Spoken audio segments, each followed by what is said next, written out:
Hello. So, we have now developed a way to get a perfect estimation of the area under a curve by taking a limit of that Riemann approximation.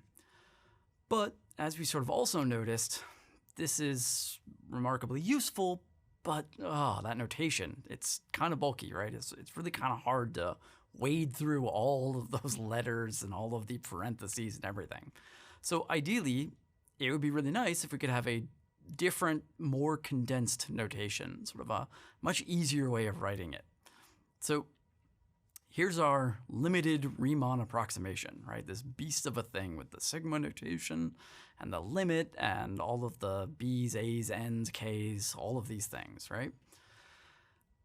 Well, there is a much nicer way of writing exactly this thing. And in fact, we can do it by writing out this.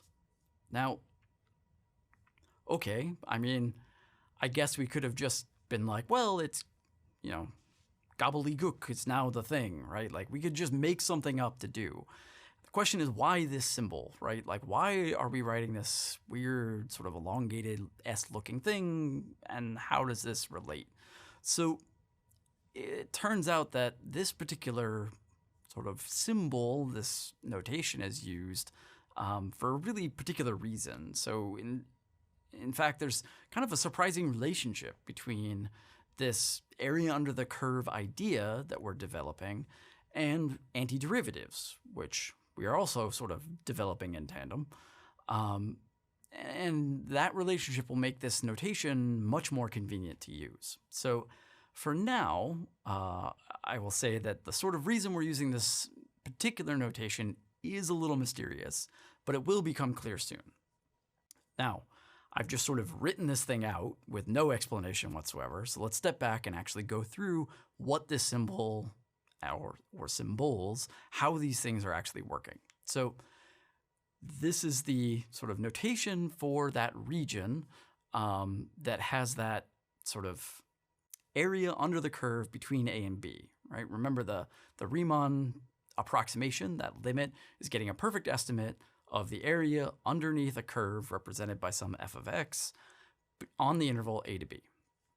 Okay, so with this notation, this weird sort of elongated S thing that we have going on that sort of looks like it got stretched really far, this is the integral sign.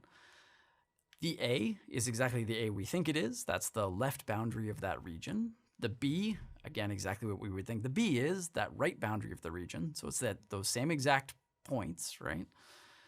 The F, exactly the same F. The dx, exactly sort of what we think it is, all the way through.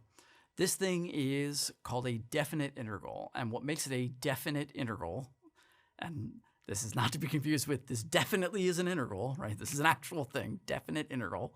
What makes it definite is that it has these well-defined bounds. It has this a and b that are used.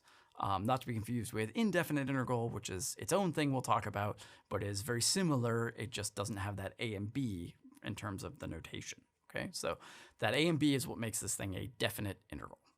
All right, so what do we do? Well, we just introduce this notation, why we're using this notation, and sort of how it's going to be helpful. This is something that we're going to develop going forward. But for now, sort of like the sigma notation bit, we just want to introduce and explain the notation that we're going to be using moving forward. Okay? So that is that.